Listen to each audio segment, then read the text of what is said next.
Wait, you have a TV? No. I just like to read the TV guide. Read the TV guide. You don't need a TV. Television addict! Television addict! Television addict! Hey everybody, welcome. It's 2-episode week of TV Guidance Counselor. Surprise! As you may know, if you're a regular listener of the show, occasionally I get the opportunity to talk to more than one great person in a week, and as a result, you, the listener, get 2 episodes, and this is one of those weeks. I hope you enjoyed the episode earlier in the week with Abby Crutchfield. If you missed that one, go back and listen. That was a lot of fun. And today's episode is with one of my favorite people. It is Ed Sullivan. You probably best know him as the co-creator, co-writer of the Bill and Ted series, but he also wrote Men in Black, Charlie's Angels, just a ton of great stuff. Super funny guy, really good dude. I've wanted to have him on the show for a long time, and I'm glad that we were able to line it up. As you would imagine, he's very busy. Over the last year and a half, he was making Bill and Ted 3, Face the Music, which you must see if you have not. And if you have, just watch it again because it's great. But maybe people do, maybe they don't know. Ed worked on a ton of TV shows before that, worked on Laverne and Shirley, It's Gary Shandlings Show, worked on a show for HBO last year, 2 years ago.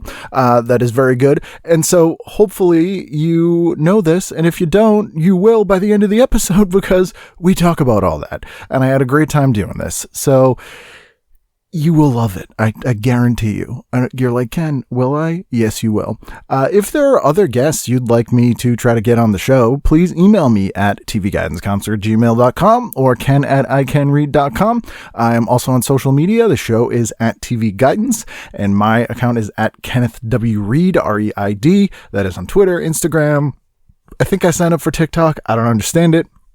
I'm not on Clubhouse because it's only for Apple, and I am an Android fan. I don't like Apple. That's a whole other thing, and we can discuss that. But anyway, whole other problem.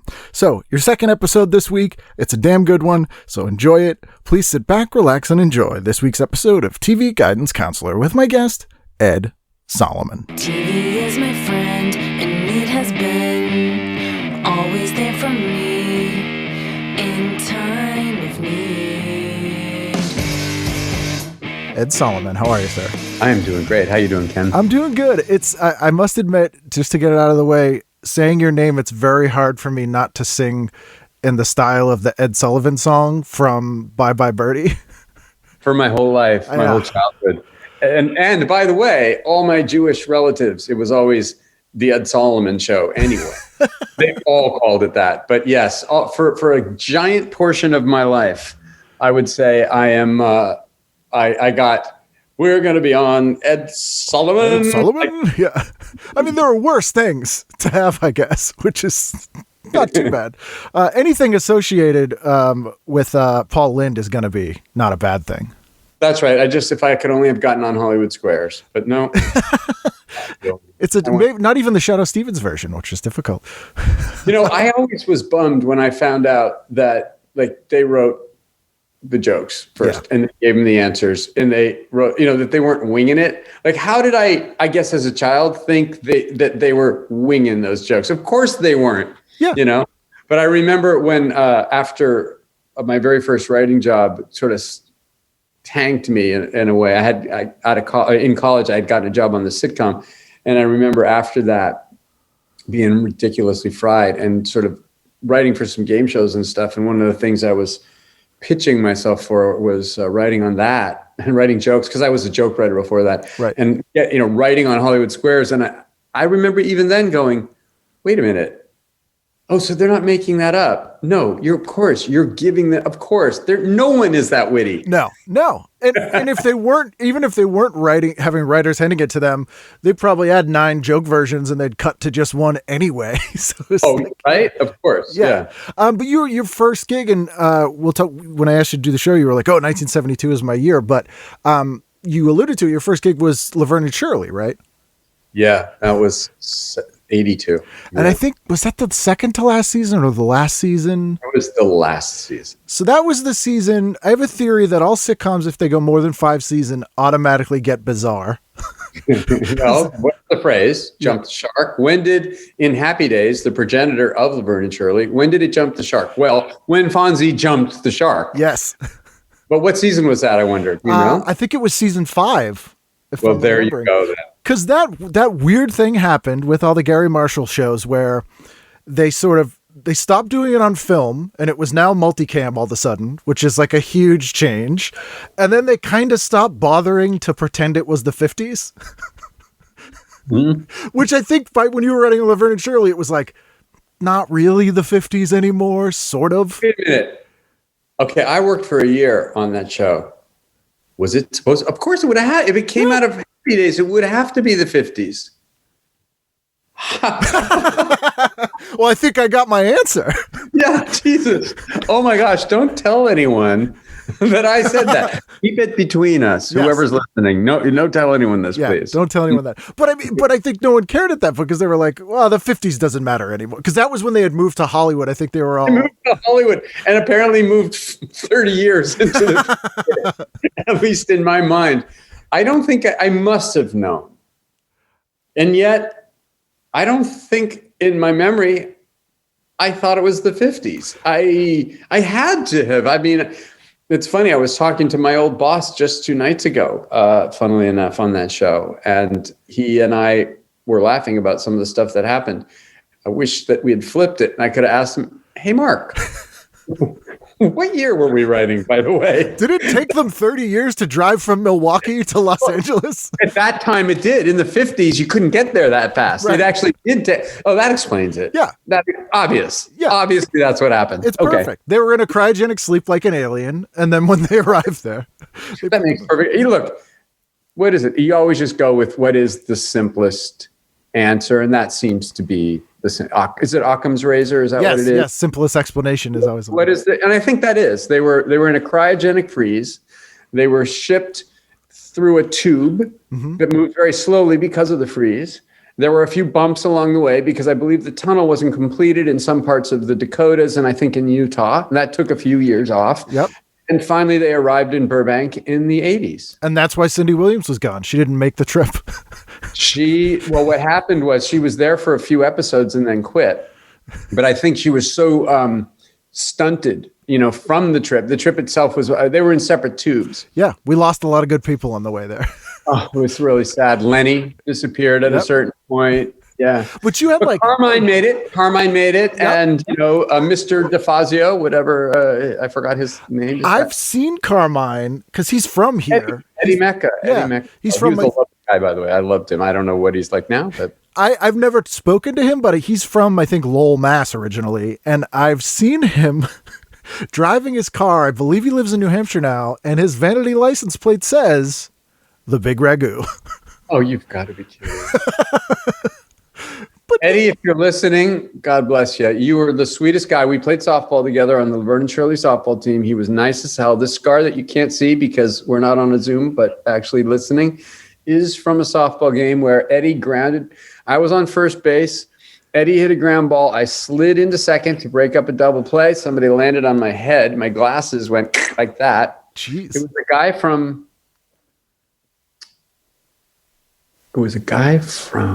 was it St. Elsewhere? No. Hill Street Blues. We're playing against Hill Street Blues. And some guy from Hill Street Blues, he played a gangster on Hill Street Blues. I don't remember who he was, but he did it.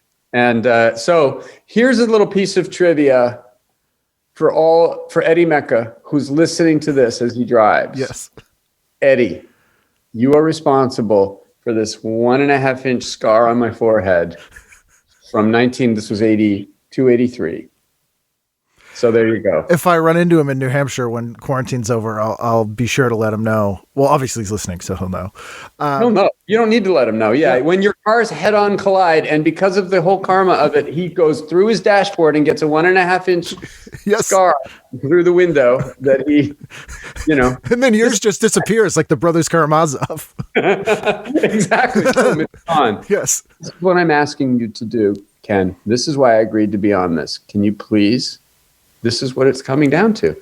Here it is. This is the moment. Can you please drive head on into Eddie Mecca so that he goes through his windshield because plastic surgery did not work on my forehead, and this is the only way out. Yep. Also, I know his real last name. Oh, that's like a magical. You could do an incantation with that. That I will tell you privately because Yes. I'm guessing he doesn't want it known. Probably not. And I bet everyone in New Hampshire calls him Big Ragu, or maybe BR if they know him real well. Probably BR if they know him well, because you don't need all those syllables. It saves time. Again, you save a syllable every time you use it. You get to the end of a lifetime, you got like 20, you probably can watch another episode of something. Yeah. Watch another episode of Laverne and Shirley. Yeah, you get 22 extra minutes at the end there. 22 with commercial breaks. That's right. Yes. Well, included, but yeah. You have to watch the commercials. So you were still in college when you were writing for that show, though, right? That was. And I had to admit to Mark actually 2 days ago that I hadn't actually graduated. That I was still in college during that season. He was like, wait, I thought you had a final. You said to me, when I said to you, we start Monday, and you said, I can't start Monday. I have a final. I said, it was a midterm. And he's like, no, you said it was a final. And I said, it wasn't. And he's like, so what are you talking about? I said, well, I was still in college, and to be honest, we were on the quarter system at UCLA. So, you know what, it might have actually been a final that I had, but I had a whole other quarter left, and I wanted to graduate. I don't know why, and also I was planning to go to film school. I had told Mark I'm going to go to film school, and he looks at me when he offered me the job, and he's like, Ed, you're going to go to film school. Why? So you can get a job on a show like Laverne and Shirley.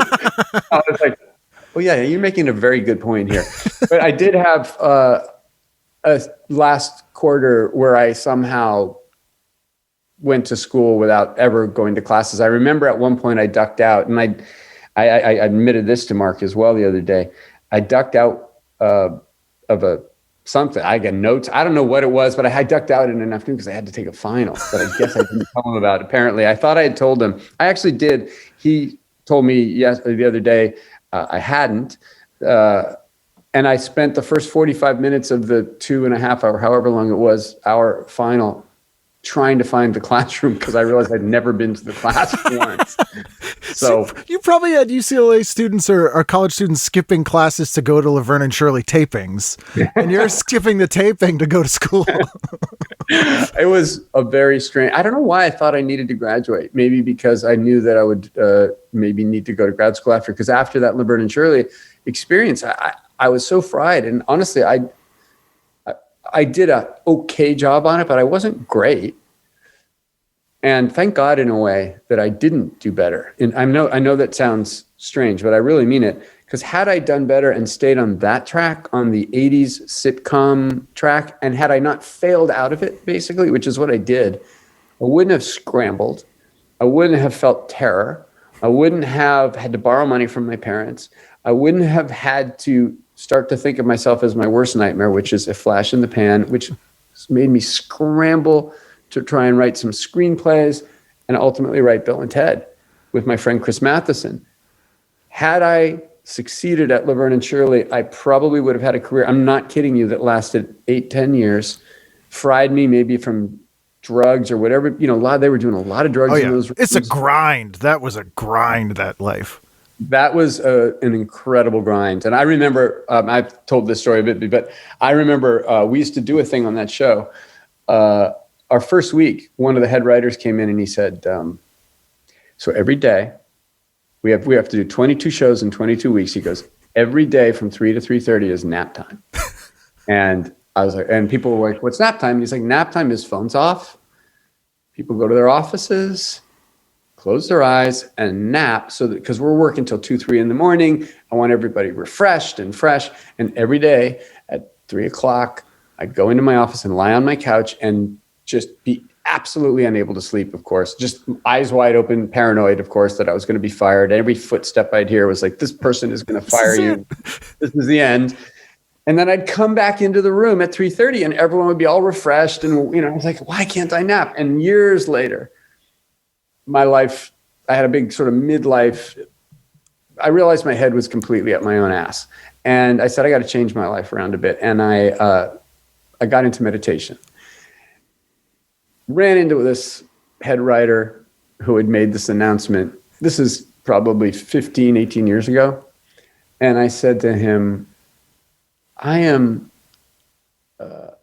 doing this thing, and we both were talking about meditation. We both were meditating, and I was saying, dude, I wish that back at nap time I had a meditation practice because it would have been perfect for nap time. And he's like, what do you mean nap time? And I was like, well, the thing you said, remember you came in and you said you made an announcement to the staff that every day from 3 to 3:30, everybody goes to their offices, close their doors, and we do nap time. He's like, I don't know what you're talking about. And I'm like, you said it was your idea, nap time, 3 to 3:30. I went into my office. I tried to sleep. I never could sleep. And he looks at me.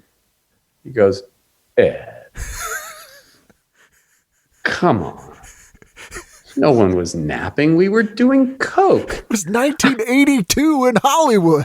I know. I was like, wait, what? I mean, the entire season? He's like, yes. I was like, I came out of nap time totally insecure. I can't sleep. Everyone has all this energy. Fuck. But it's more impressive what you got done in that case. Thank God, by the way. Again, thank God. Thank God. It's like dodging a bullet. It's like you're not picked. You're not picked to go on the soccer. You're not picked to go on this, soccer road trip. You feel all depressed. You're home in your parents' house, and then the soccer team gets, hit by a bus. Yeah. The movie and Alive happens. And they eat each other. Exactly. The movie Alive happens, which, look, let's be honest, it doesn't happen all the time. Maybe 8-10% of the time that the movie Alive happens. I mean, let's be honest, like getting real for a moment. Out of every excursion that you go on with a group, how often do the people end up eating each other? Out of 100. Out of 100, in my personal experience, and I've probably had more than others just because of the luck of the draw, I'd say I've had to eat another person maybe 12 times. That's interesting. I'm like 6, right? Yeah. So that's the average is probably about 8 or 9, right? Because, I mean, again, I keep expecting it to happen because I've been so low. But maybe it's guys like you that balance it the other way. Balance it out.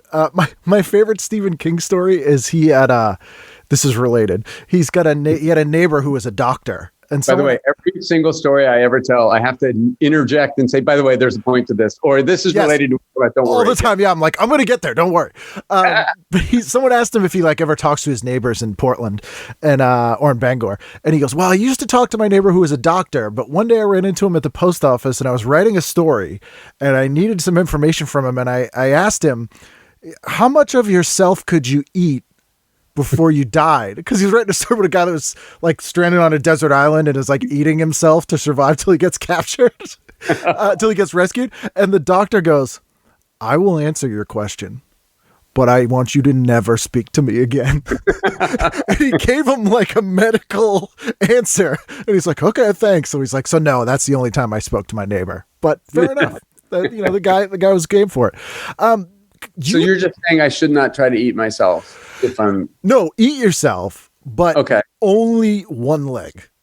That was the answer. That was the answer. One leg. Okay, good. Good to know. Because that's when the ratio of how much nutrition you're getting versus how much you're missing flips. Right. Got it. Scientifically speaking, quick question on that. Do I cook the leg or do I eat it raw? He cooked it. Okay, because that's probably healthier, I would think. I mean, I think it's really your preference at that point.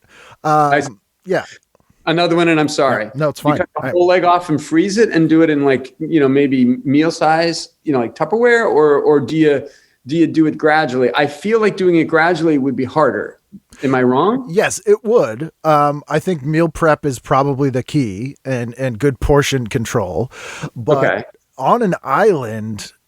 the refrigeration is going to be tough. So you might have to salt it. You might have to go like a lot of salt. Then. Yeah. So you just pack it in salt. So this means if I get myself on an island, I need some kind of dehydration for the ocean. Yep. So that I can distill the salt from the ocean, so that I can pack my leg in salt and then cut it into portions.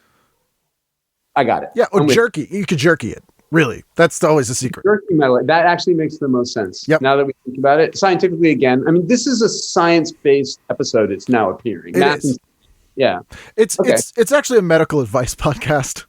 I knew it was. Yeah, I knew it was. When I ask people, if I tell them right away, they're like, I don't want to do that. They don't want to be on because what do I have to advise about medicine? It turns out a lot. Yeah. It turns out have a lot of medical advice to give people. It's true. You got to Trojan horse people into that, or they're never going to do it. Right, they'll never join. They'll never show up. They'll never listen. I get it. We're really helping people. We are. We've saved probably 30 or 40 lives. 30 lives. I would say at least. At least. Speaking of eating people, though, and again, there's a point to this. You had a crazy story about the Night Stalker. Oh, transition. Yeah, that's one of the best transitions ever. Thank you. Because it's a real transition. Yes, and it was an unplanned transition. And you're bringing up a story that actually, for a little period recently, plagued me as a recently single guy. Because when you Googled me for a period of about 3 weeks, you got Richard Ramirez, the Night Stalker, when you Googled me. So what happened is, this is true. In 1985, well, actually, no, it goes back to 82. Actually, the year of Laverne and Shirley. Yeah. Ken, how are you doing this? I'm good. I'm good at what I do. You are an artist. It's amazing. You make it look so easy. So in 1982, I'm on Laverne and Shirley, and my roommate is my best friend from high school, Brian. And Brian is buying a piece of shit car, used car, but he's in med school, and I have a job. And since I have a job, he's having some trouble. It's not even that much money. I think he paid like a few grand for it or something, but he needed to get someone to co-sign for it. So I had a job, so I did. I don't remember if I signed for it, co-signed. I don't remember the exact, it was registered regardless to our address. And 3 years later, the car had about 150,000 miles on it. He was getting rid of it. It still ran. He wanted to give it to somebody who could use it. He's a great guy, my friend. He wanted to give it to someone at his church who needed it. He sold it for $1 to a guy from his church. He, that was it. Didn't think about it after that. The guy was in Chinatown at a restaurant, and the car got stolen by Richard Ramirez, the Night Stalker. And he left it at the scene of the crime. And so for this brief moment, I was awakened. I remember it was I don't remember the exact time. It was like, after midnight. I was awake, or maybe after, I don't remember. I was late enough that I was asleep. Phone rings. I was like, what? And literally, the first question out of somebody's mouth is, "Are you the Night Stalker?" Which, by the way, would that actually, is that good, detective work? You got me. Yeah. Shit. Yes. Here's my address. It's like that myth. It's like that myth. If you're a cop, you have to tell me. If you're the Night Stalker, you got to tell me. Yeah, that's the Night Stalker rule. That's actually I learned that as a serial killer, that actually is, well, now we're getting into legal advice. It's fascinating. If you're a serial killer, by law, if somebody asks you, you do need to tell them, which protects them. Right. But they have to ask you by your correct moniker. That is correct. If they're not allowed, for instance, they can't call me the Hillside Strangler. I would say, no, I'm not the Hillside Strangler. I'm the Night Stalker. And they can't just say, "Are you a serial killer?" Because that's entrapment. That is entrapment. Yeah. No, they have to go. There's a series of rubrics that you have to go through, and you can look it all up. It's in Ken's blog. Yeah, I did a TED Talk about it. Yeah, you can look up Ken Reed TED Talk, serial killer legal ramifications and rules. It's very dense, but you get through it. Anyway, point being, it was a reporter. "Are you the Night Stalker?" I'm like, "Fuck you." I think I said like, "Ha ha ha," and hung up. Like, I just thought it was a prank call. Another call. "No, seriously, I need to ask you this question." I'm like, "Who is this?" And as that's happening, I said, "What are you talking about?" And he says, "Well, your car was found at the scene of the crime." And I said, "What? Hold on." And I went out to my back of through my kitchen. We had a little back stairwell where I could see to my garage. My car was in the parking structure of the apartment building. I was like, "Fuck you." And I hung up. Phone rings again, but then I couldn't even take it because I see police. Oh, on my way back from looking at my car, I see police coming up the driveway of the apartment, and they weren't in any hurry. It looked like they didn't give a shit, honestly. And what I found out was when they got to my door, it was two cops, and they didn't even seem to want to even take notes. They were just like, we just gotta and by the way, I was standing in my underwear, and I had just been awakened, and my suspicion is I probably hadn't fallen asleep entirely of natural circumstance. I was kind of out of it. But what I remember was them kind of saying something like, we just got to like put a period at this or dot this I or something. They had already figured out like that I had nothing, obviously had nothing to do with it. Plus I'm standing there in my underwear. And one of them had to pee. And I honestly believe that's the only reason they actually knocked on my door. They needed to go pee. The other one just stood there. I was like, what happened? Like, why? They said they found my car. And they said, I don't know whether they didn't have information or couldn't tell me information or had no interest in just bothering themselves any longer with me. Because I think the attitude I got from them was, the good shit's happening 90 minutes away, and I'm in fucking Westwood talking to some 25-year-old, in his underwear, like at the middle of the night. So point being, for that brief moment, it was probably 5-minute stretch.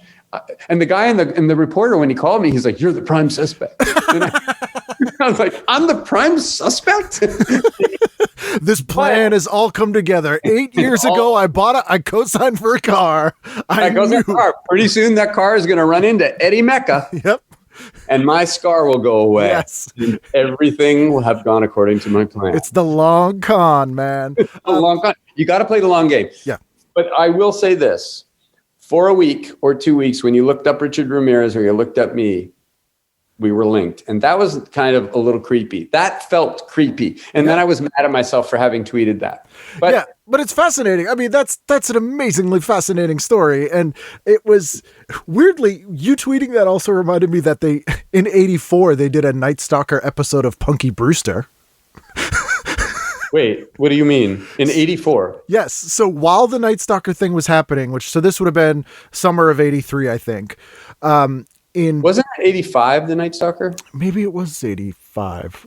I feel like it was 85 just because of who my roommates were at the time and when that happened. But it might have been. It might have been 84. Regardless, the not even a year after that, they did an episode of Punky Brewster where there was a Night Stalker in Chicago. They didn't say it was Richard Ramirez, but there was a killer, and they had like his picture on the news and in the paper, and Punky was terrified he was going to crawl in her window and murder her.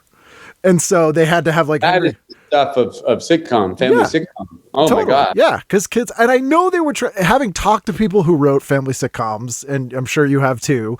A lot of them were trying to do a good thing. Was it a very special episode? Absolutely was. Yeah.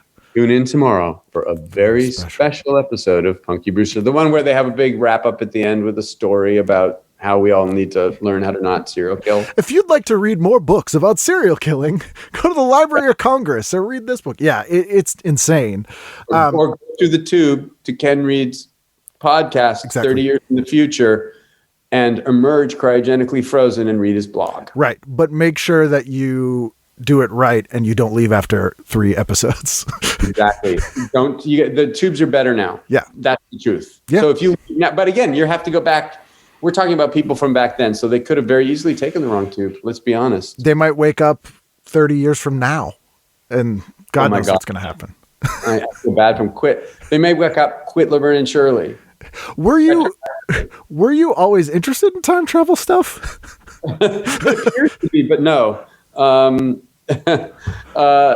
I would never thought of myself as. I always wanted to be a comedy writer, but I didn't think you could make a living as a writer. And, Bill and Ted, time travel was just a joke, like how do you get Bill and Ted to be with these great people? Because you already had the characters. You just needed to figure out what the hell to do with them, kind of, right? We were messing around as Bill and Ted for like a year. Yeah. Chris Matheson and me. And just, we wanted to be comedy writers, but never crossed our mind to strip mine these characters that we had come up with in this bizarre little improv group that we were doing with, just to work out. We didn't have an audience. We just worked out, came up with these characters, and then fucked around doing them for a long time. We never thought like, let's take this character and audition for blah, or try to put them in something. But then about a year later, this was after, because I was kind of scrambling around, I was like, hey, what if we did, what do you want to write? Let's write something together. I remember because Chris had written a couple really, really brilliant parodies. And I was like, we should write something together. And somehow we landed on maybe doing Bill and Ted. And I remember he was away in college at grad school, and I had just finished Laverne and Shirley maybe a year later than that. I remember lying on the floor of that same apartment where the Night Stalker Were you the prime suspect? where, yeah. And we were laughing a lot. I guess this was 84, laughing like crazy about the idea of Bill and Ted being responsible for everything bad that ever happened, you know, sinking the Titanic and getting Lincoln shot and all that stuff. So we realized pretty soon that we couldn't really have them responsible for all, you know, the Holocaust and, you know, all that stuff. So instead, how do we get them? But we enjoyed the idea of them talking to Sigmund Freud or talking to Abe Lincoln or whatever, Right. Napoleon. Originally it was Hitler, and we're like, you know what, it can't be. And then in our first pass, it was Hitler, but that just felt, what are they going to return Hitler back to Germany? No, like It's hard to make him lovable. Yeah, well, it turns out it's hard to make him lovable. Yeah. Turns out, who'd have thought, right? We can put him down a water slide. He can eat a sundae. It just isn't going to work, guys. People aren't going to like him. Apparently, again, I don't know a lot about history, but apparently he's not considered a good man. I don't exactly know why, because I don't know much about the past, but and just lest anyone think I'm somehow serious, I know who Hitler Ed knows is. who Hitler is, everybody. And I know he was evil He was man. the bad man. Yeah, he was So I don't remember where I lost. Oh, so that's why you did time travel, because you were trying to figure out the sort of an acronym of having them in these situations. How do you do that? So initially they had a van that just drove through, or their friend Rufus had a van who just drove through time, and then it turned into what it became from the future, and, you know, blah, blah. Stuff gets more and more elaborate. Because it's interesting. So that was between when you did Laverne and Shirley and then working on Gary Shandlings Show. Yeah. So Laverne and Shirley, then failure and sense of defeat. Yes. Hopeful, shame, impending, you know, future of thinking about applying to law school, business school, tail tucked between legs, doing stand-up, writing jokes, trying to sell jokes to game shows, trying to pitch TV shows, all feeling like a descending spiral. Bill and Ted catches on as a screenplay and gets us some writing jobs. And suddenly we're saved a little bit. And in fact, we're kind of the flavor of the month, which is its own kind of heady, lame weirdness. Yeah. Then Gary's got a show. And because it was Gary who introduced me to Mark Sopkin, Gary was a comedian I was writing for back in college, who introduced me to Mark, who got me on the Laverne and Shirley thing. Gary was, you know, a mentor, as he was to a lot of people, to me, to many other people. But Gary was a guy who I owe a lot to. He called me and he said, I've got this idea for a TV show. We're going to do this pilot. Do you want to be involved? I heard the idea. They might have even done the pilot. I can't quite. I think they did the pilot. He did a short on Mike Nesmith's television parts. He did like a 5-minute sort of version of it on that. Oh, did he? Yeah, because Nesmith, I don't know if you remember that show, but I remember. I do remember it. I remember they were friends, and I remember seeing Mike Nesmith. And when I was young, and I was like, "Hey, it's a guy from the Monkees." Yeah, you know? for me, it's like, man, he made Repo Man. But he had the show called Television Parts, and one of the things he liked to do was he'd find comics he liked, and he'd basically say, "Here's a budget, 5 minutes, do whatever."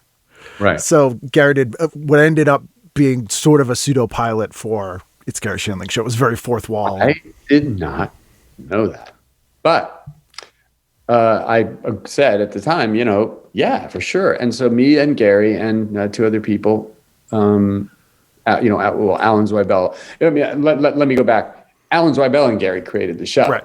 They came to me and said, would I like to be a support writer? And then there was another guy named Jack Burns. And so the 4 of us wrote, and it was fun. It was really fun. And we laughed like crazy. We didn't know what we were doing. Nobody watched it. It was on Showtime. Then it went on Fox and Showtime, and nobody watched it. And we had, I would say, I think I probably worked on about 70 or 80 episodes. I'm not sure. I had to leave for a little while to go do Bill and Ted. And, you know, so so basically we had set up at Bill and Ted. We wrote it. We were working on it, rewriting it, got put in turnaround. And I started working on Shandling. The show worked for a season and a half, I think, before then Bill and Ted got made. I left to go do it. It was finished. I came back to Shandling. Bill and Ted sat on a shelf for a year, continued on Shandling, then, blah, blah, blah. So that was it. But out of the 70 or 80 shows we did, I think we got like 10 or 15 that are good, probably 20 that are terrible, and then the rest sort of mediocre. It's sort of like your ratio of having to eat people. Exactly. Yeah, and that's what the reviews said. They were like, it's Gary Shandlings Show is like eating people. It's like Ken Reed's ratio of eating people. Yeah, it was that's what the New York Times said. Which I thought the New York Times was being unfairly cruel when they said it's like eating your own leg without salting it. Right. I don't think they said. Right, in one sitting, which was like in one sitting. Yeah, come on, man. Don't pile on. Put the gorging on there. Yeah, I mean, that's gluttony. Bringing gluttony into this. Yeah, come on, man. That's not cool. But it was that show was sort of everything I imagine you learned on Laverne and Shirley, you were able to utilize on that show, which sort of deconstructed every sitcom cliche on earth. Well, let me straighten you out a little. Okay. First of all, we had some episodes that we did deconstruct the cliches on, only because we'd written cliches without realizing it. Okay. And then went, oh, this feels weird. Now let's fuck it up. We weren't smart enough to know that we were deconstructing cliches. We just didn't know what we were doing. I'm not kidding. The best stuff comes out of that, though. We would literally write ourselves into corners. We're literally like, okay, we're in a corner. We don't have any more sets left. We have run out of money. What do we do? Or how do we get Gary from here to there? We have no way to do it. How about if he just walks through the set? Oh, okay, we'll just do that. Or we don't have the budget for an airplane. So what if Gary holds a paper airplane and says, we're flying on this? Like it was always out of us having planned poorly, having written at the last minute, having not really thought through what a beginning, middle, and an end is, having not started the right way, because every episode that we started with a truth, the shows were good, and the sort of physics of the show came out of that, and it worked better. Every show where we started with a gag and tried to retrofit in truths, they always were lame. So I think hit and miss. You wrote a lot of the Grant episodes, who was like the kid, like for whatever reason, about half of them were Grant episodes. And the one that I think of the most, and I believe you know all this. Thank you for knowing this. Oh, you're welcome. Yeah, no, I'm a huge fan of television and that show, especially because it was intentional or not, as someone who grew up loving watching sitcoms. I think that show and Get a Life, which were similar time frames ish, sort of rewarded you for watching a lot of TV by kind of letting you in on stuff. And it kind of felt like you were getting away with something watching it. And the episode that I hope is on your list of good ones, but it's the one where Grant and a bully get in a fight. And the bully's actually played by a friend of mine, Ryan Lambert. And the weirdest thing happens where the bully lies and says, no, it happened this way. And then Gary asked the audience, he's like, well, you guys were there. What happened? And then they go and watch the tape of the show. And it was like, this is amazing. My favorite, well, there was one that was Grant Date that I wrote with, I think, Jeff Franklin. But my very favorite episode of that show was written with two brilliant and lovely guys, Tom Gamble and Max Pross. The idea was, and by the way, the only reason we got this crazy idea through was somehow the episode that we were supposed to shoot fell apart, and I don't remember why. And over the weekend, I had to write a new show for the next week. And I remember sitting with Alan Zoibel at a cafe on La Brea and Melrose with this outline saying, this is the story I'm thinking, and saying, and then saying, I want to write it with Max and Tom. And the three of us wrote this thing really fast. And it was called The Schumachers Go to Hollywood. And it was a Grant-based story, actually. And the premise of the show, because you're talking about the physics of the show, what's interesting about this is just what an audience will believe and understand. And that is to say, an audience knows the inherent physics at work in it. And if you break it, you will destroy the episode. But if you stay within it, you can go anywhere. So the premise of the show was Grant wins a poetry contest. Grant is a little kid on the show. He's Gary's best friend, Pete Schumacher's son, Grant. Wins a poetry contest for a love poem he wrote. And the prize is a trip to Hollywood. Now, they live in Sherman Oaks. So Hollywood is, they're all excited about it, but it's basically a drive over the 405 and then Hollywood. Or maybe down the 170. Whatever, it doesn't matter. Depends on the day. Depends on the day and the time. Okay. So in the show, Gary is charged with feeding Grant's fish while the Schumachers have a weekend in Hollywood, which they're all excited about.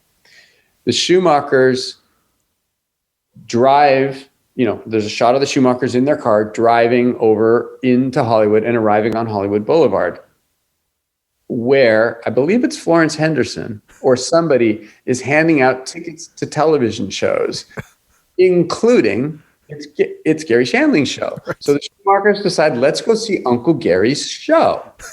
So they come in through the back of the stage, the back of the shooting stage, into the audience of It's Gary Shandlings Show, and they're all excited, and they get there during the scene where Gary is feeding Grant's fish.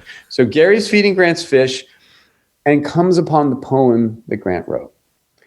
And he reads it. Oh, isn't this the cutest poem? And it's to this girl named Lily Wu. And the poem is, hooray for Lily Wu. Your locker combo is 614-2. And when you put your books in, I always look in, wishing I was in there with you, or something. Right. And oh, no, that wasn't the poem. That was not the poem. That was the end song when they sing hooray for Lily Wu. The poem was H is whatever. I can't remember, but it was a different poem. Yeah. But it humiliates Grant. But the Schumachers can't leap from the audience onto the stage, even though Gary actually transverses from his set to the Schumacher set, literally walks in front of the set to go into it. They have to get in their car and drive up the highway and then back around to the set and come in through the door of the set to confront Gary. And the thing about that was, if we had done it any way differently, if the Schumachers had leapt over, it would have destroyed the show, literally destroyed the show. The audience knows the physics. The physics are, Gary knows it's a TV show, and Gary's relationship with the audience is different. And we all knew it and felt it. And it's a fascinating, I took a lot of lessons from that show, including there are people unlike me who can get to comedic places like Tom and Max or Al Jean and Mike Reese. I mean, there were a dozen people that came through that show. Meryl Marco wrote an episode, I think, yeah. Yeah, that's right. Larry David wrote one, yeah. Yeah. But there were people that came through that Meryl is a genius. I've always admired her writing. Oh my God.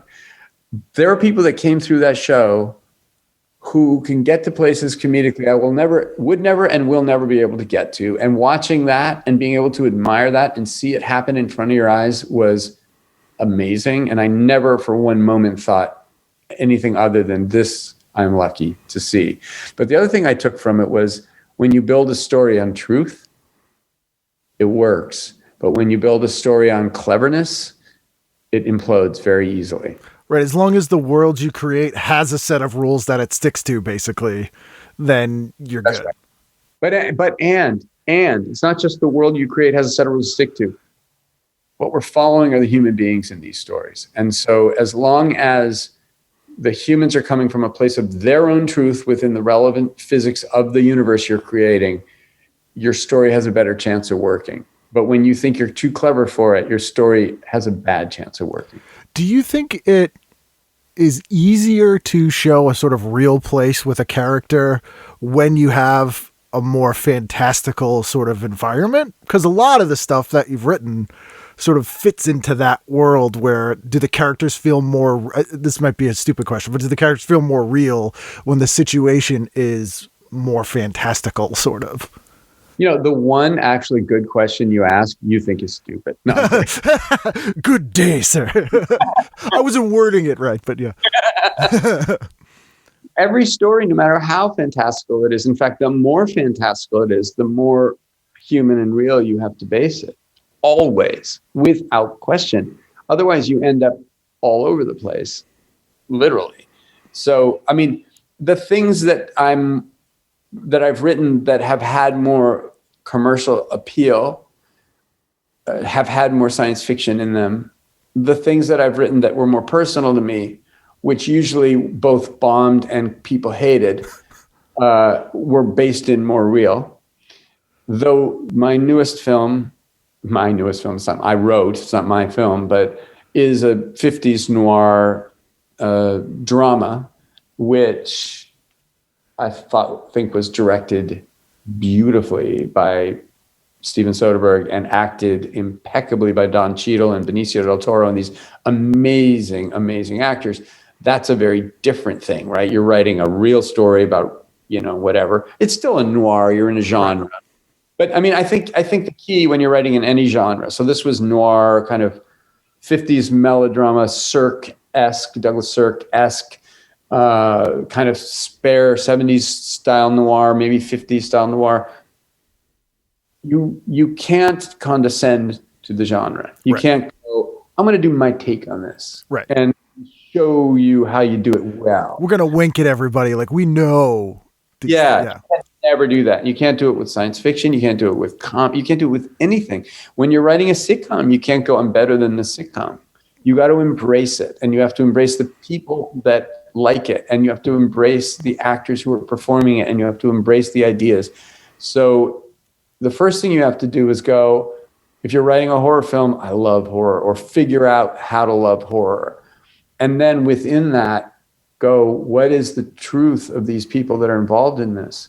Because when you're not doing either of those, it never succeeds, is my opinion. Yeah, sincerity goes a long way, I think. And, to your point, it makes sense now to know that like it's Gary Shandlings Show was more organic than it may have seemed. It wasn't, let's set out to make an anti-sitcom.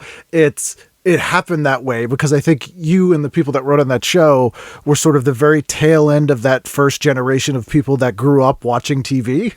Because to go further than that, both Gary, who had started off as a sitcom writer, Sanford and Son, Welcome Back, Kotter, that kind of thing.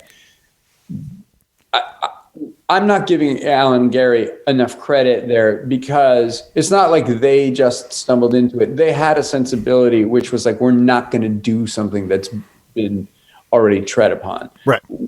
So even if we have a stupid sitcom-y idea, by the end of it, no one's going to be satisfied with it. And that came from the lead of those guys.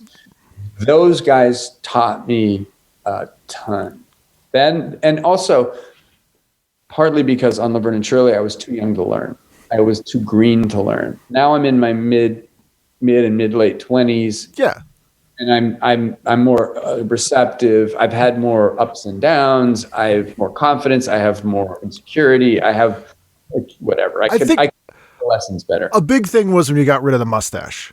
I think that it was in the way, really. Was it too big? Be honest. I think to be fair, the 10-gallon hat did distract enough from it that I think you could get away with the size of it. But when we were like, say in the company of a fancy lady, you had to take the hat off. It was too big.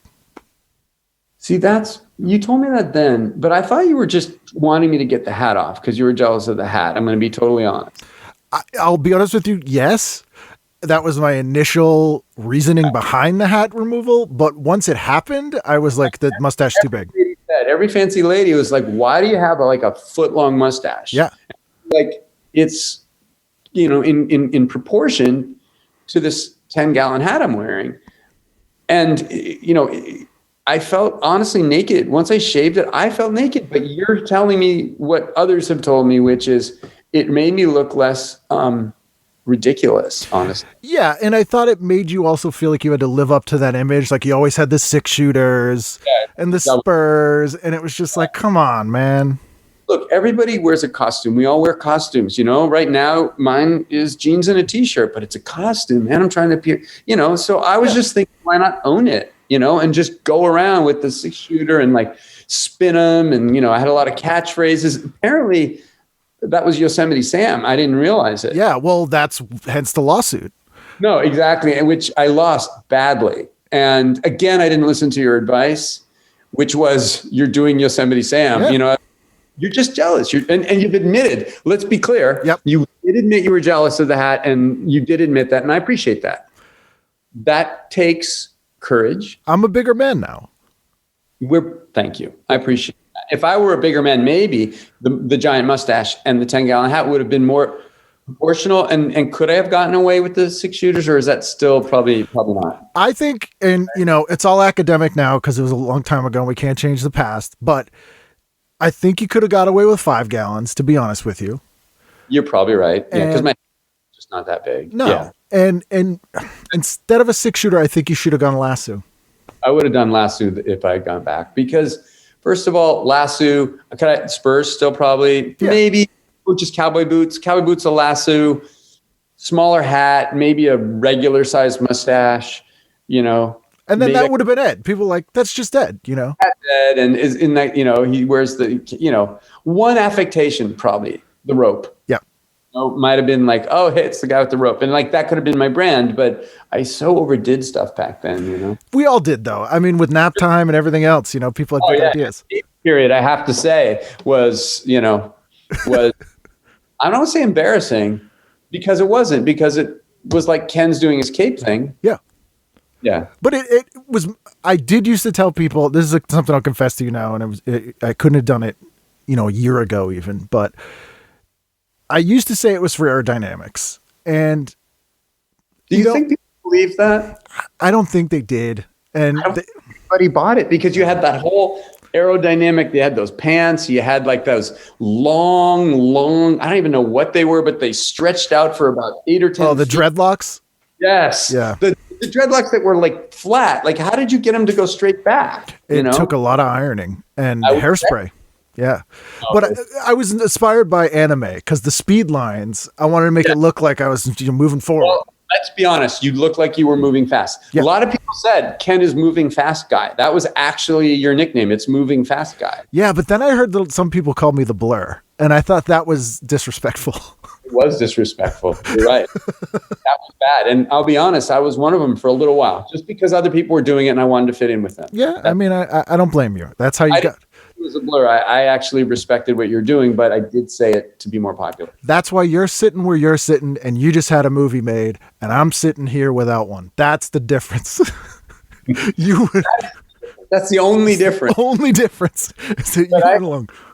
I don't know. You're the boss of this. I'm working for you on this. That's true. And you're doing a great job. But I may have to fire you and hire a new guy to come in and redo all this. I get it. We're going to recast. No, I appreciate it. And by the way, we're really doing good on the TV guide stuff. I think we dug right in. Yeah. Sometimes we don't get to it. It's fine. All I want to say about it is my episode was the Partridge Family, and all I wanted when I was 11, 12 years old, when I was going through puberty and my hair was going curly and I fucking hated it and I was embarrassed by it, I wanted David Cassidy hair. I don't think you were alone. I wanted that straight hair that you part in the middle and you kind of go like, flip your head around. And I went to and it was the time I was getting old enough where my mom said, it's time for you to go, not to the barber, but to a stylist, which meant $13 for a haircut instead of $2.50, or maybe it was $8. I don't know. And Antonio was his name. And I believe my mother had a prior conversation with Antonio. I believe they had a secret pre-meeting, maybe telephonically. Maybe she sent an advance team. I don't exactly know, because my mother was telling me, I love your curls. You should be proud of your curls. And I said, I wanted Antonio to straighten my hair. And Antonio said, I will not straighten your hair. Your hair is you. And you want to know something?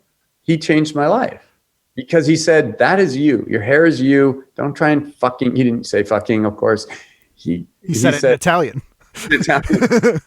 My accent, by the way, if I do an accent long enough, it just becomes Borat. So I can't do accents, because every accent just veers into either Dracula or Borat. And there's nothing else. So he said to me, it's you. That's you, and I'm not going to change you. And I'm certain my mother had talked to him. But I have taken a lot from that, actually. Yeah, I mean, you've made your own path, like truly. And what we've said, where we started in the beginning, it's, the sort of failures and the things not working out the way you wanted them to ends up being better because what you had planned was probably not the best way to go. My life would be a lot worse had I not failed as dramatically as I have. And I think it is impossible for us to look back at the paths because, of course, all our lives consist of almost infinite micro decisions, right? We always think that it's the big doorways, the big exit ramps, the big meeting, the big whatever that's going to be the life changer. But really, it's a series of these like nano choices, right? And the failures, I think, I learned a lot more from all the failures than the successes. Let's be completely clear about that. B, I think it's not just about failing, it's about failing and somehow managing to not get discouraged, right? That is a tough thing. Yeah.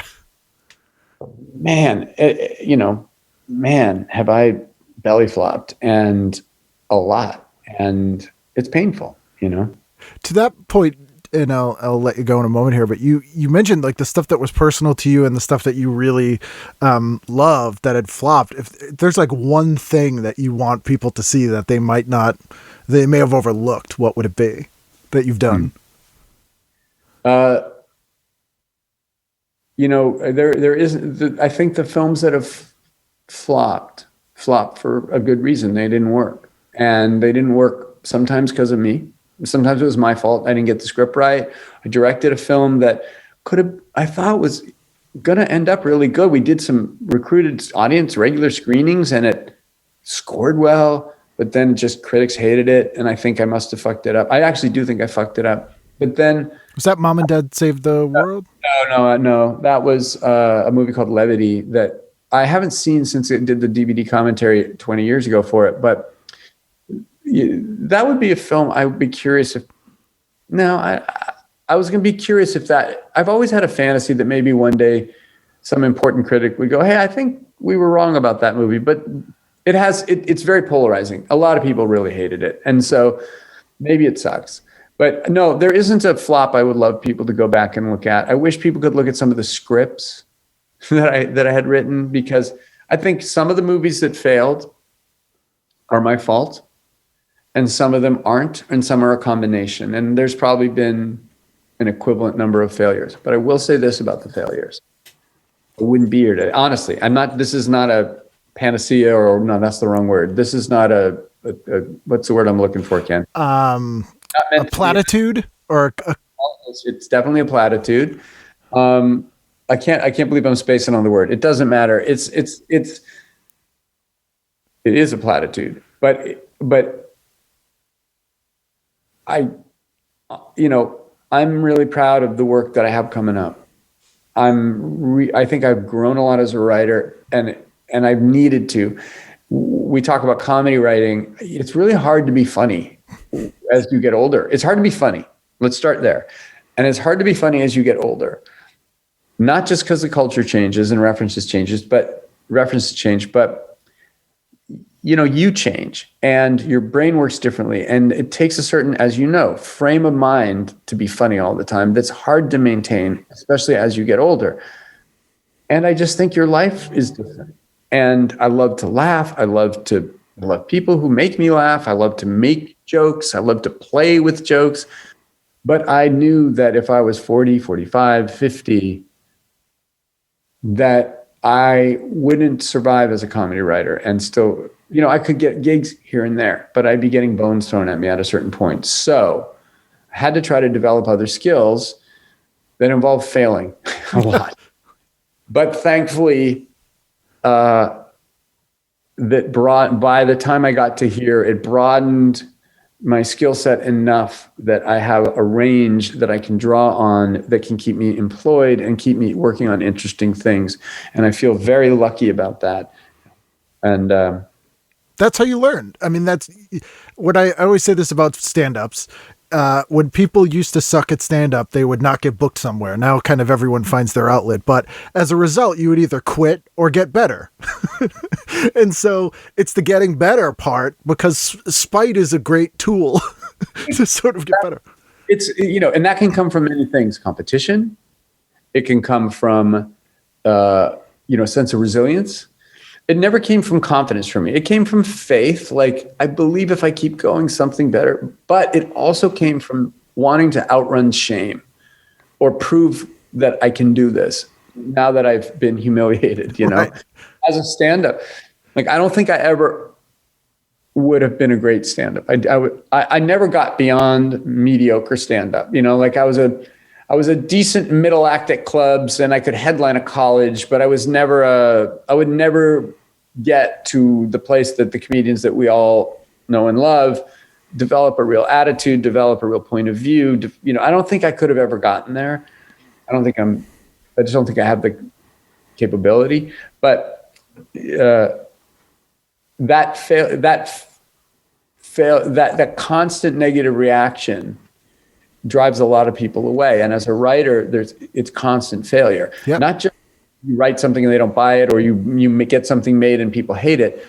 Every day you don't complete it. Every day you haven't figured it out, et cetera, et cetera, et cetera. So it's learning to deal with that sense of, let's call it, disappointment on a daily basis, and keep moving through it and learning from it and optimizing and upgrading and optimizing and upgrading, and then stepping back and analyzing, and then moving forward, and not letting your own personal ego, etc., defeat you. That is so much of the game. Yeah. But it's hard, and I don't blame people for leaving it, because there's also a healthy decision, which is, you know what? This doesn't do it for me anymore. It's too painful. I don't do it. It's healthier to go that way instead of this way. Yeah, I tried. I gave it all my energy, and now it's just sucking life from me instead of fueling me, which is like exactly. And then that's a healthy choice as well. So who knows, right? What is the answer? Well, I mean, it's not, in my view, you've done everything correctly. No, in my view, I've not done everything correctly, but truly, I have not. But had I flipped, like if I had said no to what I said yes to what I'd said no to, if I, would I be in a different place? I have no idea. Right. Like, I made a lot of what I've done miraculously, and I know it's a miracle, is managed to stay afloat. Like, I'm still here. That's remarkable. And even better, I feel like my best work's ahead of me. That's amazing to me. But I have had so many, it's gigantic, bad belly flops humiliating losses. But you front-loaded it. Maybe you just got it all out of the way early, and now there's none left. No, I've had them recently. No. Yeah. I've had them, especially in the middle part of my career. I had a lot of big old punches in the guts, movies I don't want anyone to see, movies I wish I didn't have my name on, scripts that, whatever, I've managed to get up one more time than I got knocked down. That's all. That's all it takes. Well, I won't take up your whole night. It's been great talking to you. I'm so glad that we got to do this. Thank you for doing this. This was super fun, actually. And if you ever, run out of people that want to do it, I'd love to come back whenever the time's right. Yeah, absolutely. Open invitation anytime you'd like to come. Thank you for having me.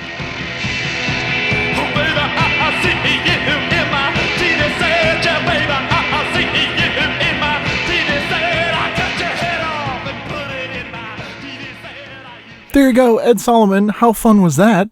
And we didn't even discuss how he wrote the No on 15 song in Revenge of the Nerds Part 2, which I didn't know was common knowledge. It's in his credits on IMDb, but I actually was told that by Barry Sobel years ago. And that was I thought, a little gem of trivia I knew, but apparently everyone knows that. But we didn't even discuss that. So we'll have to have him back on again. It was a great time. And I cannot thank him enough for taking the time to do this. As I said, and as you would imagine, he's a very busy man. He has a movie coming out next year as well, that noir film that he talked about. So definitely check that out. When that comes out, I'll post about it on social media at TV Guidance or at Kenneth W. Reed, or, all the tvguidancecounselor.com and all that stuff, because I can't wait to see it, and it sounds great. You know what else sounds great? Next week's episode. See, I'm the king of transitions. We have another great guest next week.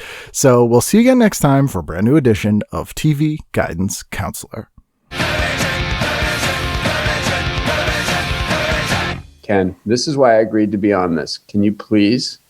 This is what it's coming down to. Here it is. This is the moment. Can you please drive head on into Eddie Mecca so that he goes through his windshield